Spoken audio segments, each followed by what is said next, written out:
It started like any other dream, confusing, hazy, but eerily familiar. I was standing in the middle of a dense forest, the kind that seemed stitched together from fragments of long-forgotten places. The trees rose impossibly high, their spindly branches tangled against a sickly gray sky. The moon, pale and full, hung low, casting everything in a ghostly glow. Despite the dreamlike quality, the cold bit into my skin, as if I were really there. The air smelled damp, earthy, and faintly metallic, a scent that made my stomach twist. There was no clear path, but I felt compelled to move. Something in the dream urged me forward, deeper into the woods. My steps crunched on the brittle leaves and snapped twigs underfoot. Each sound seemed magnified, a thunderous intrusion in the otherwise suffocating silence. No wind stirred, no birds called. It was as though the forest itself was holding its breath, waiting.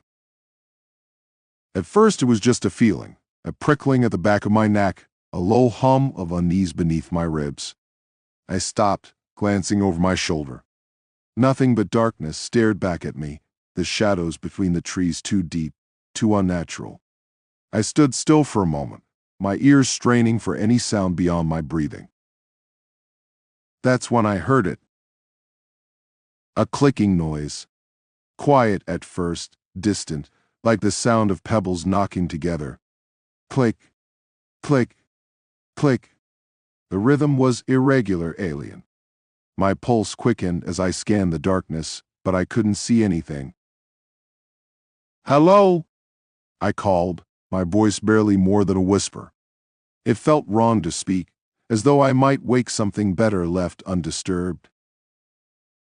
The clicking stopped. I waited frozen, but the silence was worse. It pressed against me, heavy and claustrophobic. My instinct screamed at me to run, but logic, what little of it I could cling to in this dream, told me not to panic. Maybe it was just an animal. Dreams are strange. They pull images from the corners of your mind, twisting them into something nonsensical. That's all this was. I took a cautious step forward. The clicking resumed. Louder this time, closer. I whipped around, my heart pounding. A figure emerged from the shadows between the trees. At first I couldn't make out the details, just a hunched silhouette that moved in an awkward, jerky gait. It stepped into the moonlight, and I felt my stomach lurch. Its body was grotesquely stretched, pale as if leached of all blood, the skin tied over its elongated frame. Its arms hung unnaturally long, the fingers ending in sharp, claw-like tips that twitched and flexed. But its face, oh God, its face, was the worst part. There wasn't one. Where its features should have been, there was only smooth, blank skin. No eyes, no nose. Nothing except for a wide, jagged grin carved deep into its flesh, the edges of the mouth twitching as if struggling to hold its shape. The clicking sound came again, louder now. I realized with growing horror that it was coming from the thing's grin. The moment our gazes, or what would have been gazes, met, it moved. It lurched forward with a speed that defied its awkward form, its long arms clawing through the air. I ran. I don't remember deciding to run. My body simply reacted.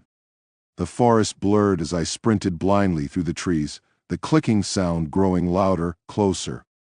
My breath tore from my lungs in ragged gasps, each exhale a mist in the frigid air.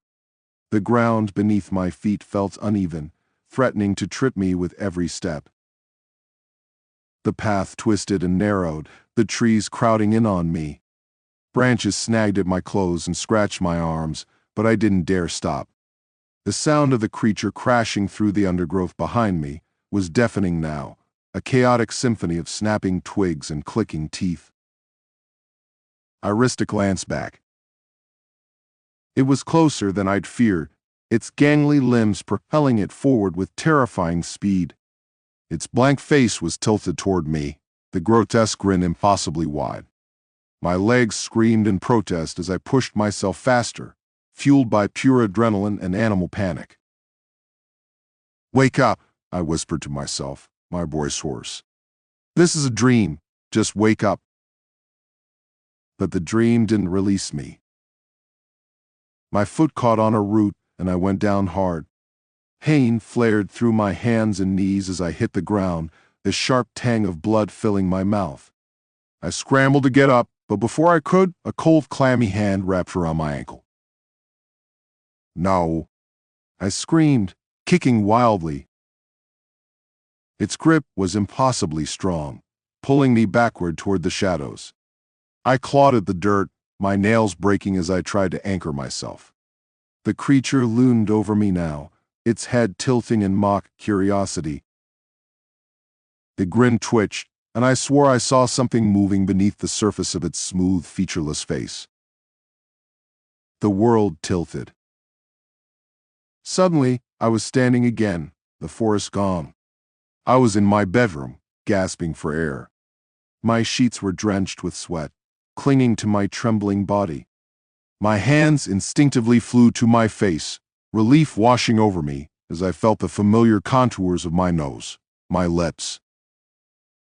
It was just a dream. I laughed shakily, the sound brittle. My heart was still pounding, but I told myself it was over. The nightmare had no power here, in the waking world. I swung my legs over the edge of the bed and padded to the bathroom, flipping on the light. The fluorescent bulb buzzed softly, illuminating my pale, exhausted reflection. I leaned over the sink, splashing cold water on my face, letting the chill ground me in reality. But then I heard it. Click, click, click. My blood froze. I turned slowly, my breath caught in my throat. The bedroom behind me was dark, but something moved in the shadows. A figure emerged, its two long limbs folding unnaturally as it crept toward me. The creature. It was here. Its grin stretched wider, impossibly so, revealing jagged rows of yellow teeth. This time I didn't wake up.